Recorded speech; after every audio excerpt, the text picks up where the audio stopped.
앞서 하노이에서 열릴 2차 북미 정상회담 보도들이 있었는데요. 내일 합의문에 어떤 내용들이 담길지 여러 전망 나오고 있습니다. 북미 정상은 내일 하노이 선언에서 어떤 말을 할까요? 이규진 보도본부장과 함께 전망해 보겠습니다. 안녕하세요. 네, 안녕하세요. 네, 내일 북미 정상회담 합의문에 경제 제재 완화 내용이 많이 담길 것이다라는 전망 나오는데요. 어떤 내용들 담길 것으로 전망하십니까? 네, 김정은 북한 국무위원장과 트럼프 미국 대통령은 한 2시간여 뒤죠.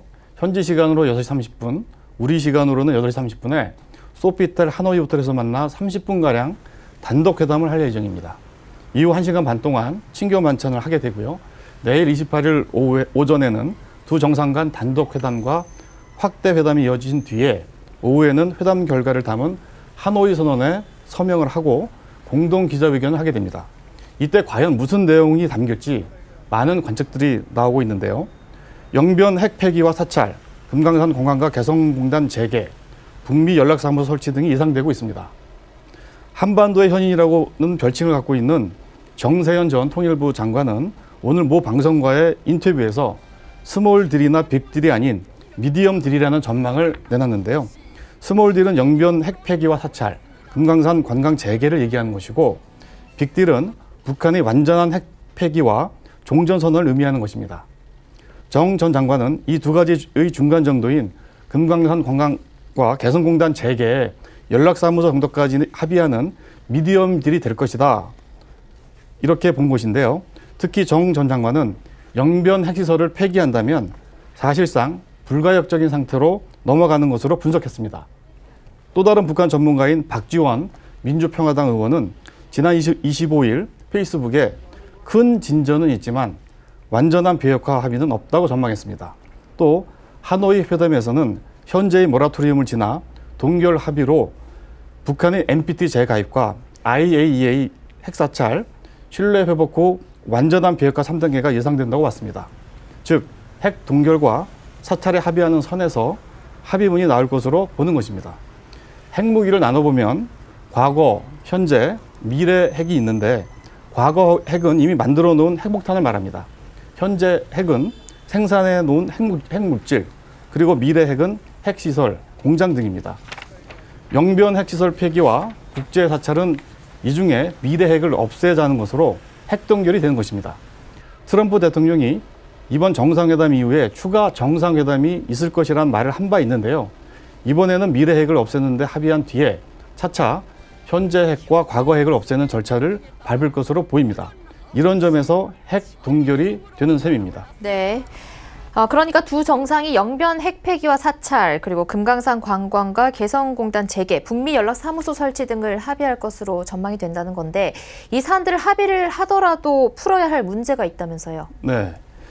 북한은 별 문제가 없어 보입니다. 오히려 북한은 그동안 비핵화 수순을 착실히 밟아왔다고도 볼 수 있습니다. 경제 개발과 정상국가를 위해서 더욱 속도를 내고 싶어하는 속내가 뚜렷해 보입니다. 문제는 미국입니다. 정확히 말하면 트럼프 대통령의 취약한 정치적 입지인데요.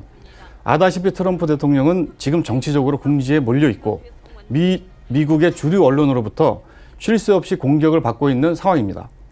전략적 인내라는 태도를 보였던 미국 민주당은 하원을 장악하고 있는데 이쪽의 반발도 매우 거셉니다. 대북 제재를 완화하려면 미 의회에 법안 개정이 있어야 합니다. 이런 점을 우려한 정세현 전 장관은 미국 내 소위 반트럼프 여론의 연장선상에서 북미 정상회담 딴지걸기가 심하다면서 이른바 미국 동부의 언론이나 학자들, 민주당 쪽의 정치인들은 트럼프가 잘 되는 게 매우 불편하다고 지적했습니다.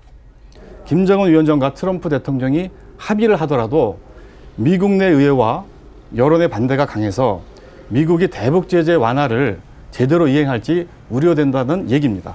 네. 이번 회담에서 주한미군 철수나 핵보유국 인정과 같은 이슈들이 논의된다라는 예상도 나오는데요. 어떻습니까? 네, 그런 전망을 하는 사람들은 사실은 많지는 않습니다. 이런 주장 속에는 사실 이번 북미 정상회담을 못마땅해 하거나 딴지를 걸고 싶어하는 의도가 있어 보입니다. 한국 전쟁 이후 주한미군 철수에 대한 국민들의 안보 우려가 과거 매우 강했고, 이게 레드 컴플렉스, 즉 좌파 때려잡기의 근거가 되어 왔는데요. 그런 점에서 북미 관계가 개선되면 주한미군이 철수할 수 있다.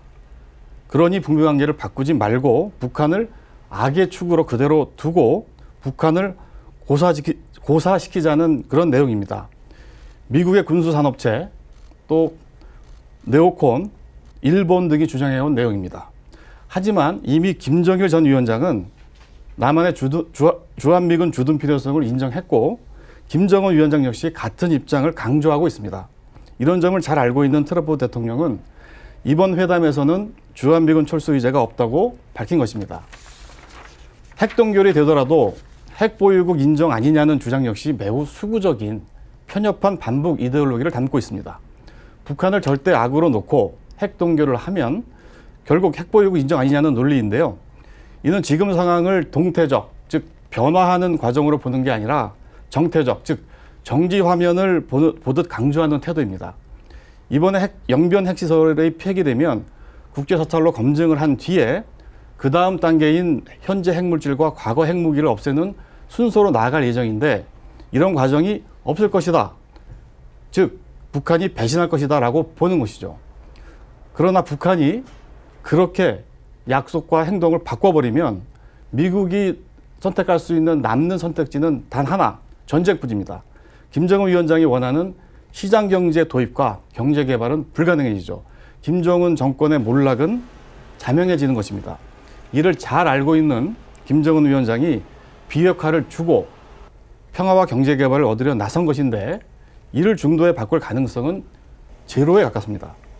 그럼에도 핵보유국 인정 운운하는 것은 현재의 상황을 오판하거나 의도적으로 지금 이 판을 깨고 싶은 불편한 속내를 드러내고 있는 셈입니다.